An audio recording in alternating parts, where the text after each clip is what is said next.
conservative man, Yeah. and that's the way he felt about it. And he was a general. He's the one that Right. oversaw D-Day, and he was a World War II hero. And he was also knowledgeable enough and savvy enough to say and you can get this up on your YouTube, on January 17, 1961, the last thing he said to us was this. He says, "Beware of the power of the military-industrial complex." He said their relation with Congress is insidious, and that and he went on to say that anything that they do in the way of proposing huge weapon systems and things like that ought to be looked at with utter skepticism. Right. And we should only get what we need. Well, And, are your opponents in this presidential race, are they looking at these budgets and this activity with skepticism and courage? Well, and that's what I'm saying. That's why y'all need to consider candidates like me. It's because if you look at the Republican side, every one of them kowtows to the same military-industrial complex that Dwight Eisenhower complained about. If Dwight Eisenhower somehow or another miraculously, which would be great, come back today, he would be labeled a radical. They'd excommunicate him from the Republican Party, and he'd go nowhere. Right. I mean, he also said the New Deal's a fine thing. Anybody would be a fool. He wrote to his cousin. I mean, it's right there in Eisenhower's archives. If you try to dismantle the New Deal, you'd be a fool. I'd be a fool. It's worked. And he admitted it. If he said that today at a Republican debate, he'd be ostracized. Now there's that little guy. I think what you say about the Republican opponents on the other side is true in spades. But there's that little guy from Texas, and isn't he somewhat different in terms of his message? I have to give Ron Paul a little bit of credit there. Yeah. He has said some things like that. Bring all the but he hasn't gotten into the depth that we've gotten into on this show. He just basically says, "I think that America needs to kind of come home." His is just more, I think, of a reflexive isolationist than a considered defense position. Well, maybe we'll invite him to come on because, Congressman Paul, what do you do with the 750 major bases around the world, let alone the 6,000 on American soil? How many of those do you close, and where do you go with them? But let's. You talked about you not being a Marxist, and I have an interesting clip here that that I'd asked Joe. It's a little bit hard. I'm going to read if Joe can turn down the sound of the video. But this is something that when I heard it, I was deeply troubled by it. But it was one of those blips that happened for 15 seconds in the media, and nobody pursued it. But I want the citizens in the state of New Hampshire to consider the truth of this and to inquire. What about this? And does this mean that our recent president was a Marxist? Because basically, this point of view is a Marxist point of view. Can you roll it, Joe? I want you over here so that I can't and they aquellos que han usufructuado y han sojuzgado a nuestras naciones. Se genera una discusión en Monterrey y yo digo que acá la solución para generar rápidamente, ¿qué es la solución que hay que hacer ahora? Dije a Bush, es un plan Marshall. Y se paró de la silla y se enojó. Me dijo, no, plan Marshall no, esa es una idea loca de los demócratas, me dice. Y que lo que hay que hacer acá y la mejor manera de dinamizar es, y Estados Unidos ha crecido en base a las guerras, me dijo. Así me lo dijo. Bueno, le digo, es un crecimiento. Dijo eso, textuales palabras. Es decir que bueno, decía que Estados Unidos, nunca dijo América del Sur, que Estados Unidos, que era un error de los demócratas, que todo el crecimiento económico que había tenido Estados Unidos había sido en base a las distintas guerras que tuvo. Es decir, en la forma que a él le gustaba hablar fue clarito, ¿no es cierto? En eso no puedo dudar que fue clarito. Sabe que Bush es, el presidente Bush, todavía es... President Bush is, bueno, quedan 6 días, ¿no? well, he's only got 6 more days to go in office, right? Yes. Thank God. Well, that clip is deeply troubling to me. I know it's very, very hard to read, and so let me summarize it for you. This is the former president of a major Latin American country, Argentina, saying that before President Bush left office, he had a conversation with him where he said to President Bush, what we need is another Marshall Plan. We need American leadership on helping create better economies. And Bush blew up. He got angry. And he said, Marshall Plan, that's what the Democrats do. That's what they're about. What we need is war, because in war, there's economic growth. And the president of Argentina said, war? Are you? And Bush repeated it. So I don't know whether you've ever heard this, John, but think about that and think how sad, corrupting, and terrible that is. Respond a little bit. War is the way to give the power structure more control. That's what it is. When people are on the edge of their seat, when they have an enemy, then people like Bush can control the people better. If you actually build the economy up through peaceful methods and put people back to work, you have a jobs program, things like that, you empower people, and then they have more control of their own lives. But they don't want that. Basically, they want people on pins and needles and looking to them for direction, and in that sense, we lose freedom. But that's just a horrific statement. But if you think about it, the books that I think Mr. Clark wrote and the former Treasury Secretary that left the Bush administration pretty much converge with that view that the fellow from Argentina had, because what they said was that as soon as 9/11 happened, Bush came out and said, hey, let's find a way to get Saddam involved in this. We need to attack him. Show me that he did this 9/11. Right. So war to them is the lifeblood of the state. But if you get down to economics again, when you buy a battleship and a tank like that, it doesn't go anywhere. It doesn't circulate through the economy. The best kind of spending you can do to create widespread prosperity is do stuff like pay for infrastructure improvements or pay unemployment benefits and things like that. The velocity of money, as economists call it, is much better with that sort of immediate stimulus than it is buying a tank or a battleship, because there it stops. I mean, all that metal, all the materials and all the money it costs to make those materials stop right there. They don't circulate. And so, really, it's you can get more prosperity by spending a dollar domestically than you can on the military any day of the week. When we had in our first program the cost of war, the actual figures that you spend $100,000 on DOD and you get 4 jobs. You spend $100,000 on education and you get 8.2 or whatever it was, and if you spend it on medicine, you get 12 or 13. So that this argument, everybody's going to be unemployed if we go back to half the defense budget, is fallacious. More people will be employed because we could do things like solar power, things that would make for a better country. You were quoting Eisenhower, and there's a favorite quote that I have from Eisenhower, and that is that people around the world, there will come a day when people around the world will want peace so badly that the governments will have to get out of their way and let them have it. And so it's not going to, these institutions, was it Emerson that said, by nature, people are lazy.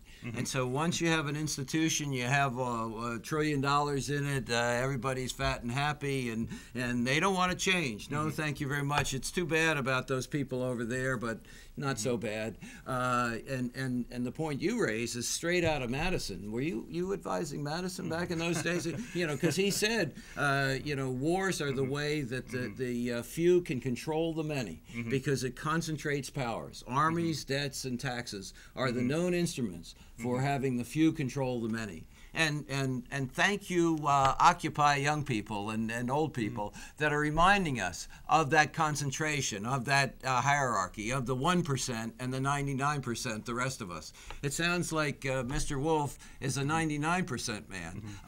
And I think we need to find a little bit more about his background because, I was looking at his resume, and he grew up in a family with 7 kids. So, he knows about 99% with sharing clothes and so let's see the last clip, Joe, if you would, of RJ, and then we'll come back and hear more from.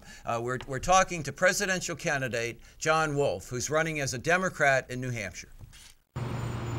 I'd like to know why the military doesn't tally up the amount of civilian dead in foreign lands. And if you could pose a question to the president regarding the wars, what do you think you would say? Well, that would be the the question, because that's the main question I've had on all wars. You know, why not report the civilian deaths? I know it's not popular, but it gives the populace a full view of what's really going on, and it brings it right down to life and death. I agree with that. I mean, you know, I remember when I was a kid.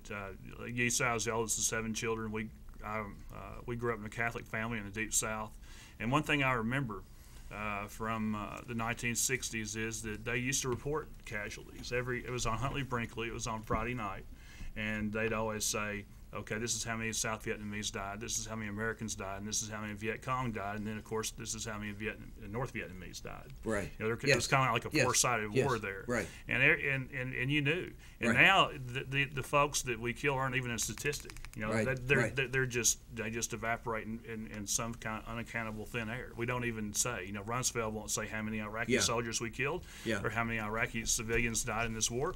And that was an atrocious war, and I was against it from the start. And I was one of the few people, especially in the South, that predicted that he did not have weapons of mass destruction. Right. Because I figured that he had probably wanted to save himself and his sons and all his wealth and things like that by complying with basic American. Right. And, you know, we've never started a war. I don't think there's any country in the whole history of mankind that's ever started a war aggressively against another country. When the attacking country had their own inspectors on the ground looking through all these palaces and going here and there with UN mandates, our Marines like Scott Ritter there looking. And then Bush calls them off. And the reason he called them off is because they weren't finding anything. Right. They were every day that they didn't find something, undercut his premise for war. Right. They undercut his premise, and that's why he said, "Get out of there! I'm going to start the bombing on Wednesday." Right. And they did. And the no-fly zone. I mean, it's not like Saddam Hussein could be any threat to us. We had him under a microscope. Yeah. We knew exactly what was happening in Iraq, and were controlling it to begin with. And so we spend $1 trillion. You know, when we were halfway through this war, I remember there was a radio program that talked about, well, if we had spent, and that at that time was like $300 billion, if we had spent the same amount of money to get solar power in the United States, we would be energy independent now. And which is more important to us, to help all our people with that, or to have them under control by all this other mischief. Now, I would be remiss if I didn't ask you to address what I know a lot of progressives and a lot of libertarians are very upset about with your opponent. President Obama, who pledged to veto this outrageous change in our polity, in having the military suddenly being able to arrest people around the world and in the United States for the first time, and put them in detention indefinitely on certain vague suspicions. Talk about that and what your position is. Well, when you take away the right to habeas corpus, you've just taken away a democracy. Now, you take away one, you take away the other. Is that what's going on? Well, let's talk about the bill, because I don't think everybody knows. Yeah, it is. It's a bill that's going to allow the government to detain citizens for an indefinite period of time. And Mr. Obama has not been strong on civil liberties. If the people of New Hampshire want to make a statement, you want to send a message to the president that he's not respected civil liberties, then you need to vote for John Wolf in this primary on January the 10th. There's been a lot of things. He's prosecuted whistleblowers. He's put Bradley Manning in jail. He's been complicit in the torture of Bradley Manning because he's allowed the military to wake him up every 5 minutes, to make him parade nude around his cell. He's kept him in solitary confinement, even though the two psychologists that evaluated Bradley Manning said that he was not a suicidal threat. On the other hand, when General McChrystal leaked to the press the Afghan war plans that he had, the president didn't do anything to him. He wasn't arrested or anything like that. There's all sorts of people that leak, and he's not done anything and he has not been strong on civil liberties, and we need somebody who believes that this country needs to stay free. You know, we don't have any imminent threat right now to us. We don't have to act like we're under siege all the time. This is a free country founded in 1776 on the basis of liberty. And especially it just about started close to here in New Hampshire, and the people here, if anyone, should respect that. And Right. I noticed on your license plates, and I've known about it for a long time, it says live free or die. And I agree with the sentiments on the back of your license plates, and we need to have somebody in office that's going to uphold basic civil liberties. Okay, and now we're talking to a lawyer, and that sends off flares with a lot of people saying, "Oh, a lawyer, yeah." But some of my best friends are lawyers. Yeah. My wife, for example. Honey, Well, plug. yeah. So talk about how you've used the law to help people that haven't had a voice, so that people understand that you didn't become, with all these brothers and sisters, and that you didn't become a lawyer to become, a fat cat and part of the 1%. Well, no, I work with people in ordinary situations. I do civil rights cases when there's been abuse by the police. I do those sorts of cases, and do divorces, bankruptcies, just things that people need for their ordinary existence. I've done that for a long time. We do labor suits as well every now and then, representing employees who may have been discriminated against. And at one time I did represent corporations and insurance companies, but that ended around 1990 or so. And so I like being self-employed, having a small office, and doing the kind of work that I do best. And I do a lot of pro bono work. For a lot of the work I do, I don't even charge. And that amounts to usually 8 or 9 hours a week. We talk to most of the people that call in and try to help them arrange their affairs and solve some of the problems in their lives. Right. And I've had experience in investing and things like that too. I do have some background in that. But my main passion is politics and law. I think those things are interconnected and work well together. Well, Mark Twain said that he did well on investing until he especially when he stopped investing, and so he was really burned. He was very close to bankruptcy, and the story he tells is they finally learned his lesson, and so this young man came to his door and said, "I've got a terrific patented plan. It's going to revolutionize communications in the United States. Everybody's going to want one of these, and I'll let you have as much stock as you want for $1,000 or $2. But he had learned his lesson, by then. And so he tells this guy, "Alex Bell, I'm not interested, and get out of here before I chase you."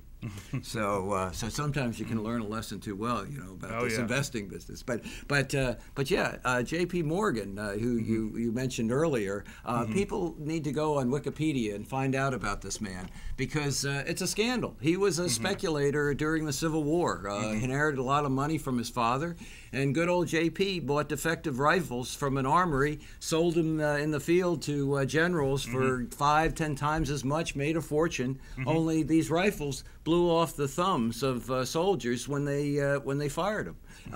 What happened to J.P. Morgan? Nothing. There was a little hearing, and they said, "Oh, well, this was." And war. now they got Morgan silver dollars. Yeah, right. So, yeah. So much for penalizing the guilty. Right. Now, I think you also will resonate to the Granny D supporters here in New Hampshire. Granny D, that great gal that walked across the United States, ran for Senate here. Right. But I know from talking to you before that you are concerned about getting the money out of politics, so that we, like with Granny D, get a more honest group of people. And I'll tell you and shock you a little bit with, I talked to Lou D'Alessandro about 7 years ago. We were having lunch. And he said, well, the other party, I'm a leader in my party, they're going to spend $300,000 to defeat me and to take my seat away from me in the Senate, in the state Senate. I'm going to have to raise $200,000. And I asked him, how much does a state senator in New Hampshire make? And so what's the answer to that question, public? Do you know? I say $17,000 a year. Well, that's a good guess, but you're way, way too high. Try it again. $7,000. You're way too high. $3,500. You're way too high. They make $100 a year. So what's wrong with this picture, New Hampshire? Two parties raising $500,000 for a job that pays $100 a year. That says it all. But you want campaign finance reform. Tell the Granite Staters what you want to do. Well, of course, I think we need that, and it looks like we're going to have a constitutional amendment, because we do treasure freedom of speech. I mean, just because rich people speak doesn't, they shouldn't be muzzled. I mean, in other countries, there's been progressive candidates who have won, especially in Latin and South America, even though they've been outspent by people who are very, very rich and have been just drowned in the media. But they still, because there's a solidarity, there's a certain understanding. I mean, these people have a lot less money in education than we do, but they're not fooled by these ads that are run by people that want to put something over on them, you know, the top 1% in their country. Right. So here what we need probably is a better educated set of voters. I mean, I would favor that over trying to restrict anybody's speech. You know, I mean, because I have to be consistent. You know, the only way we're going to be able to do it is to change the Constitution, and that would be an amendment that would say that a corporation does not deserve personhood when it comes to the First Amendment. That people can speak, but businesses can't get together and just throw unlimited amounts of money into a campaign. But people are always free to know these things and reject somebody who is corporately funded as well. I mean, theoretically, you could reject somebody on account of that if you exercise your right to vote in that respect. So, but I basically, you know, I want to change the country. I want to be part of a change. You know, I think right now we have a duopoly, and I think that we basically have two parties, as I said, they're both financed by Wall Street. I mean, President Obama is going to raise $1 billion this year, and a lot of that's going to come from Wall Street. Okay? And the Republicans get their money there too. He's even going to get more money than any individual Republican, and his policies are going to reflect that. Like I said before, he's not restored the traditional New Deal law that kept the separation of banking and for traditional purposes of banking for speculation. He opposes just a 1% tax on derivatives that Wall Street does, which could probably raise close to $500 or $600 billion a year. You know, President Obama is not acting as the progressive he should. We bought into something that we shouldn't have bought into, possibly, when we elected him, and amid all of his charisma and the fervor of 2008. We've been betrayed. And I think we need a president that's going to stand up for civil liberties. I've given you instances today where he's violated those, and he's not been the person that he should be on those areas either. And so what I want to do basically is restore to the people. What I'd like to really do is an affirmative thing would be to have an alternative Federal Reserve, where instead of the big banks getting all the money from the Federal Reserve, which they do a lot of times at 1/3 of 1%, then they turn around and loan it to the government and get profit on the interest of government bonds. What we need to do is have a alternative Federal Reserve that gives money directly to small businesses and credit-worthy individuals, and smaller corporations, and also smaller community banks. If we could do that, then we could get more liquidity down here on Main Street, where people aren't working, where people are underemployed, where people are really in need of something to do. That's what's going to reinvigorate this economy. Continuing just to throw money at these zombie banks and things like that in the trillions, 26 trillion was the last figure I heard, has not had the impact. Well, thank you. We're here with John Wolf, and we just heard why he's running, who he is, and offering the good citizens of New Hampshire a choice on the Democratic side, or if you're an unaffiliated or an undeclared voter, you could vote for John Wolf as well as Democrats. That's coming right up.